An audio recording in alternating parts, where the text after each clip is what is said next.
HDFC small cap mutual fund का data कमज़ोर देखने को मिल रहा है। एक ऐसा समय था जहां पे HDFC small cap mutual fund investor के बीच में काफ़ी पसंदीदा था। आखिर किन कारणों से HDFC small cap mutual fund में दबाव देखने को मिल रहा है, एसआईपी और लमसम रिटर्न का आंकड़ा कैसा है और इन्वेस्टर को यहाँ पे क्या करना चाहिए, इन सारी बातों का विश्लेषण मैं आज आपके सामने रखूँगा। सबसे पहले शुरुआत करते हैं लमसम रिटर्न कैसा है। देखो, इन्वेस्टर को मैं शुरुआती दौर में यहाँ पे एडवाइस करना चाहता हूँ कि किसी भी म्यूचुअल फंड का अगर लॉन्ग टाइम में जैसे 5 साल 7 साल में यहाँ पे कैटेगरी एवरेज और बेंचमार्क से कम रिटर्न बनता हुआ देखने को मिलता है, तब वहाँ पे हम कुछ एक्शन ले सकते हैं।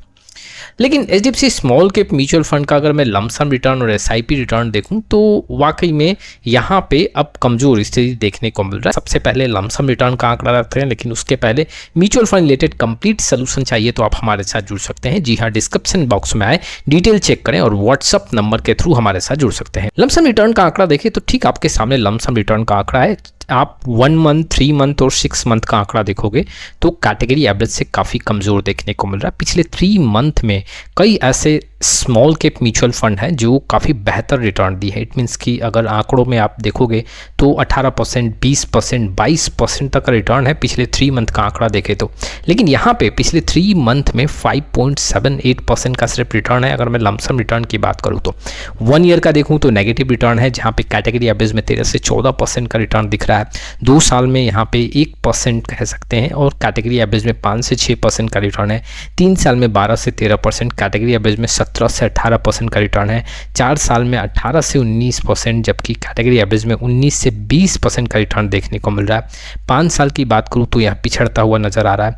7 साल में भी पिछड़ता हुआ नजर आ रहा है और 10 साल में आंकड़े मजबूत देखने को मिल रहे हैं। कुल मिला के देखा जाए तो HDFC small cap mutual fund का भी यहाँ पे अब साइकिल खत्म होता हुआ देखने को मिल रहा है।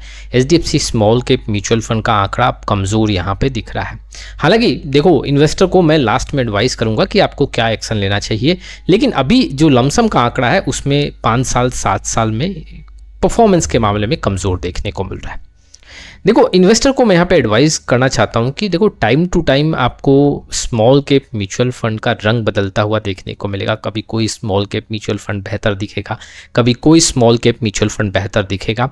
अब ऐसे में बार बार फंड में बदलाव नहीं करना चाहिए। अगर वाकई में स्मॉल कैप को लेके अगर आपको जी हाँ परफॉर्मेंस का काफ़ी यहाँ पे चेंजेस देखने को मिल रहा है फंड में, तो आप उस समय क्या करें, इसके लिए मैंने 1-2 दिन पहले वीडियो पब्लिश किया, उसको जरूर चेक करें और उसके बाद आपको कुछ कॉन्फिडेंस होगा। HDFC small cap mutual fund की बात करें तो देखो, इन्वेस्टर को यहाँ पे क्या करना चाहिए, अगर ऑलरेडी आपने 2 से 3 साल का समय दिया है तो फिर आपको यहाँ पे कंटिन्यू करना चाहिए।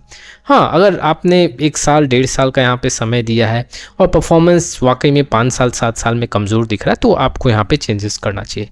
लेकिन आपने 6 साल 7 साल का ऑलरेडी समय दे दिया है, एसआईपी के थ्रू बने हुए, तो आप कंटिन्यू करो। जी हाँ, बार बार फंड में बदलाव यहाँ पे नहीं करना चाहिए। फिलहाल जो है लमसम रिटर्न का आंकड़ा देखें तो HDFC small cap mutual fund का आंकड़ा यहाँ पे कमज़ोर दिख रहा है, बट अगर आपने समय ज़्यादा दिया है तो यहाँ पे आपको बने रहना चाहिए।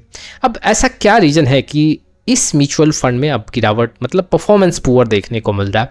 देखो, अगर देखा जाए तो जो सेक्टर्स हैं जो इस म्यूचुअल फंड के साइड से सेक्टर फोकस किए गए हैं, वैसे सेक्टर्स में अगर पिछले 1 साल का आंकड़ा देखोगे तो बहुत बड़ा मूवमेंट नहीं है। कहीं आपको 5 से 10% का मूवमेंट है, कहीं नेगेटिव रिटर्न है और 1 से 2 ऐसे सेक्टर हैं जहां पे आपको 10% से ऊपर का रिटर्न देखने को मिल रहा है। लेकिन अधिकतर जो सेक्टर है वो पिछले 1 साल से चल नहीं रहे, जिसके चलते ये म्यूचुअल फंड परफॉर्म नहीं कर रहा है। अब अगर 1 साल का डेटा स्किप करूं, 1 से 2 साल का डेटा स्किप करूं, तो इस म्यूचुअल फंड के जो सेक्टर कवर किए गए थे उस समय काफ़ी बेहतर दिख रहे थे, अब वो कमज़ोर दिख रहे हैं, जिसके चलते गिरावट यहाँ पे इसे स्मॉल कैप म्यूचुअल फंड में दिख रहा है। इट मीन्स गिरावट कहने का मतलब कि कैटेगरी एवरेज और बेंचमार्क से कम रिटर्न बनता हुआ देखने को मिल रहा है। देखो, टाइम टू टाइम आपको कोई ना कोई स्मॉल कैप म्यूचुअल फंड का रंग बदलता हुआ देखने को मिलेगा। एक समय था axis small cap mutual fund का समय था, एक समय था quant small cap mutual fund का समय था, HDFC small cap mutual fund का भी समय आया। यहाँ पे अभी जो समय है bank of India, Invesco India, यहाँ पे बंधन स्मॉल कैप म्यूचुअल फंड का समय है। अब देखो, समय ऐसे ही बदलता जाएगा, कई ऐसे स्मॉल कैप म्यूचुअल फंड का साइकिल आएगा और जाएगा और फिर से आपको HDFC small cap mutual fund का भी समय आएगा और उस समय परफॉर्मेंस काफ़ी स्ट्रांग देखने को मिलेगा। अब देखो, इन्वेस्टर को मैंने बता दिया कि आपको क्या डिसीजन लेना चाहिए। हाँ, अगर आप वाकई में शुरुआती दौर में हो और अब यहाँ से आप चाहते हो कि फ़ंड मैं चेंज करना चाहता हूँ, इस म्यूचुअल फंड के साथ नहीं जाऊँगा, तो आप चेंज कर सकते हो, बट 2 महीने 3 महीने समय देके आपको फंड में बदलाव नहीं करना चाहिए। तो ये कुछ इन्फॉर्मेशन थे जो इन्वेस्टर के लिए इंपॉर्टेंट थे। आपका क्या रहा है इस वीडियो को लेकर, कमेंट बॉक्स में जरूर आए। फिर मिलेंगे एक नए वीडियो के साथ, तब तक के लिए जय हिंद जय भारत।